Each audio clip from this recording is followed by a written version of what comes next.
This is a map of the application of the project as proposed in the original application. And I should point out that it is my understanding that the second building is still intended to be constructed, but what we have been asked to do is consider the project inclusive of only the original 22,000 square foot building. So that would be the building to your left. So we are being asked to rescore based on there not being a second building, but my understanding is that the intention is that there still will be a second building built close to originally proposed. Next slide, please. There were also points considered for partnerships, and some of the partnerships in the project have changed. There are actually additional and more project partnerships committed and evidenced currently today. So there were actually an increase of points for partnerships on the project. And then project readiness, because so much of the project readiness consideration was what needed to happen for the new construction of the building, like building permits, planning commission approvals, et cetera, that are not necessary for the rehabilitation and use of the existing building.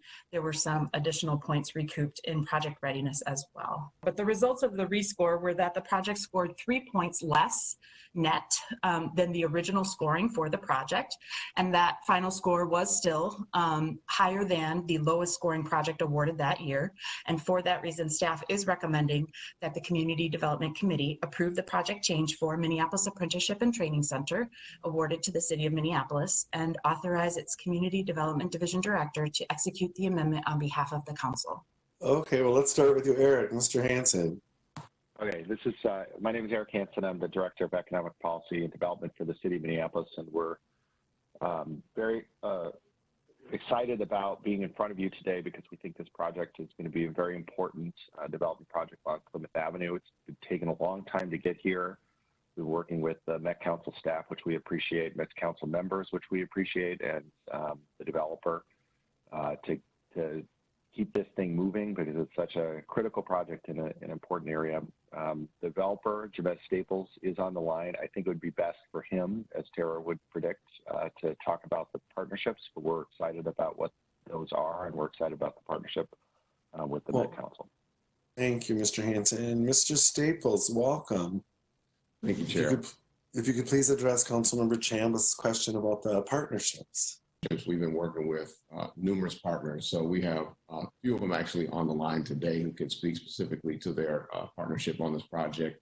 Those being the Minneapolis Park and Recreation, University of Minnesota, in which we are working on a multidisciplinary STEM type of facility and programmatic partners, which will ultimately help to deliver at least for sure that from their perspective, some of the college credits as well as some additional programming for youth so that they can actually engage and participate and get exposure to career opportunities. We've also got some partnership agreements that we're finalizing with the Science Museum, bringing some of their programmatic aspects from St. Paul across the river to North Minneapolis. We're working with Spark Y, which is a STEM program, STEM organization. They do a phenomenal job working with the Minneapolis Public Schools, internal to their facility, internal to the schools, as well as outside of in their own space, which they're looking at possibly relocating to the site here in North Minneapolis. And I would be happy to defer to some of our partners here on the line. Specifically, we have an MOU with the University of Minnesota around this. We've got 3 of the members from the University of Minnesota. We've got also Michael Wolf from the Minnesota STEM Partnership.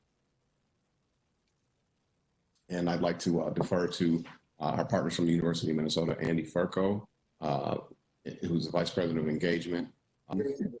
Thank you, Chair Lilligren, members of the Council. Thank you, Mr. Staples. We're very delighted at the University of Minnesota to be part of this important partnership. We've been having conversations over the past year or so to really think about how we can deepen the work in this area.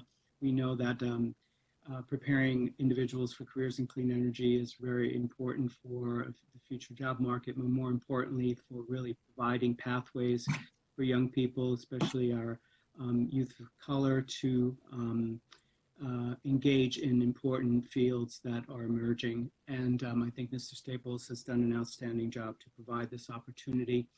Across the university, we have a number of different entities that are involved in this partnership, and we have an MOU, as Mr. Staples mentioned. We have our College of Design that's involved several of our colleagues in that college. We have our College of Electrical and Computer Engineering, our Department of Curriculum and Instruction, our Institute in the Environment, our Office of Public Engagement that I oversee as Associate VP for Public Engagement for the university, as well as our Robert J. Jones Urban Research and Outreach Engagement Center, which is located in North Minneapolis. Well, we've been working together to develop scalable, hands-on experiential learning programs to promote STEM learning for underrepresented and minority students, particularly in North Minneapolis, using interdisciplinary collaboration and expertise from design, from the College of Design, architecture, product design, interior design, and also working with our colleague in math education. She wasn't able to join us today, but what James was talking about earlier on is this morning we were even brainstorming and developing a proposal for a program that we want to offer this summer for kids in the North Side, and also to offer like an after-school program in the fall, particularly because we know that this COVID-19 is impacting communities of color more. And right now, with the online learning going on, we know that the kids in the North Side are facing some huge gaps, particularly because of lack of access. So those were some of the things we were talking about this morning. Yep. Thanks so much, Chair and members. Much as the others have said, the Park Board is really excited to explore ways that we can expose young people to careers that they otherwise may not be as familiar with. And so we think this is an excellent opportunity for us to develop partnerships and deepen the ways that kids get to think about the trajectory of their lives and, think about education and or careers that, as I said, they may not otherwise be exposed to. Well, thank you. And Mr. Staples, anyone else? Yes, we've got Dr. Michael Wolf from the Minnesota STEM Partnership. I believe still here. Yep, Dr. Wolf, welcome.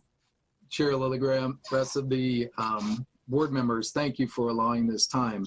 This project is very impressive to me. I founded an organization that exposes students of predominantly color to advanced and emerging technologies surrounding STEM, more surrounding the technology and engineering piece of things. However, we are a community organization that puts drones, robotics, coding, and all these things in the hands of the kids so that they get firsthand exposure to it. Clean energy, renewable energy are all very important opportunities that we hope and intend to career path them towards. Our goal is to expose them by putting this equipment and this knowledge in their hands while they're young so that they might track more towards computer science or engineering type degrees. And along that trajectory, this opportunity gives them firsthand exposure to what all of our futures are going to be about, clean energies. Hi, this is more of a celebration and affirmation, Chair, than a question. I just want to recognize the effort of the City of Minneapolis and our staff, and particularly for James and his team. This was a marathon of an effort to get this project rescored and back through. Just the showing on this call alone, all of the partners being present shows how much effort has gone into getting us to this point today. As a person who grew up just blocks from this location and roller skated in it at a time in the past, for those who know the North Side well, on a wooden floor, I just am also excited and very appreciative of our staff. We don't have many projects that come through that are led and developed by people of color. First, a comment. This is what an exciting project. And yes, the number of supporters who have spoken today and the variety of support that it has really speaks to the strength of the project. And I think that's just wonderful. It'll be fun to watch it evolve and come to fruition. And I'll invite any of my partners to jump in after I make my comments also. In relation to the way that things are shifting, I think that what we have to understand is that this property is an opportunity to start to demonstrate exactly what we need to see in response to COVID-19. When we look at where we are right now with the way that it currently sits, it provides a unique opportunity to start to demonstrate exactly how to respond to COVID-19. We can start to develop what that distance learning model looks like, opposed to trying to fumble through where we're at right now, right? So like we can design it and build it in such a way where it can be COVID-19 ready, and also post-COVID, it can come down. Moving very aggressively we would like to have programs up and running, as was mentioned by Abby, Professor Sojo, around this summer. We are actually actively participating in funding applications, as well as our partnerships who are very aggressively moving in that direction. And I know that Ms. Cox mentioned some of the programs that they're seeking to implement. She has private sector partners, which she's engaged with. I'm not privy to those conversations directly, but we are looking at trying to get stuff going this summer. So that's what, and in terms of the resources from the Met Council, we are on schedule. We're trying to get our solar system installed on the roof here this summer. We're looking to get our stormwater management system implemented, as well as our heat pump system also. Councilmember Lindstrom. Thank you, Mr. Chair. My only regret is that I can only vote for this proposal one time. If I had 100 votes, I would vote for it 100 times. I believe in it that much. If you want to be talking about taking a step forward on disparities, this helps. If you want to be talking about taking a step forward on climate and on resiliency, this helps. If you want to be talking about STEM education, this helps. If you want to be talking about jobs, this helps. I would support it on any one of those things. And this is a multiplier. This is a game changer. This hits all of those notes. I'm not going to take a lot of time other than to just echo what has been said, especially what Councilmember Lindstrom just said. This is fabulous. As a former third grade teacher who loved the curriculum that my teaching partner and I developed for third graders on careers, this just brings back lots of memories and gets me very excited. And I agree, it'd be great if we were at a ribbon cutting ceremony, but to the entire collaborative team, thank you. What I would ask of you is that at some point in the future, you come back and share with us not only your successes, but also what you learned that might shape your advice to future collaborators in this field, because I think that the potential is great, and I think what you're going to learn is going to be invaluable. I just want to commend again Jamez and the officials from the city of Minneapolis for working hard to get us all to this point in time, and this is a great project. Commend all of you, and I wish you all the best. And if there's anything we can do beyond this grant agreement, I mean, for at least myself, I'll be a huge cheerleader, and just wishing you all the best. Thank you. Motion for approval, please. So moved. To approve by Chambliss. Second. Chambliss, second by Lindstrom. Thanks. And before I ask Michelle to call the roll, I just want to add my thanks. People have said great things, so I don't want to draw this out too much. But really, I got to hand it to Mr. Staples for staying with this. The system isn't always kind to small, emerging sorts of developers. I know that from my own experience. There's incredible support in the community. It's transformational for in placemaking on the north side, and so I look forward to that ribbon cutting coming up hopefully soon. Yeah. And with that, for discussion on the motion, Michelle, please call the roll. Yes, Chair. Atlas Ingebrigtsen. An exuberant aye. Chambliss. Another exuberant aye. Cummings. Make it 3 exuberant ayes. Johnson. Yes, aye. Lee. Aye. Lindstrom. Aye. Bento. Aye. Wolf. Aye. Lilligren. Aye. Thank you. Thank you. That item is adopted.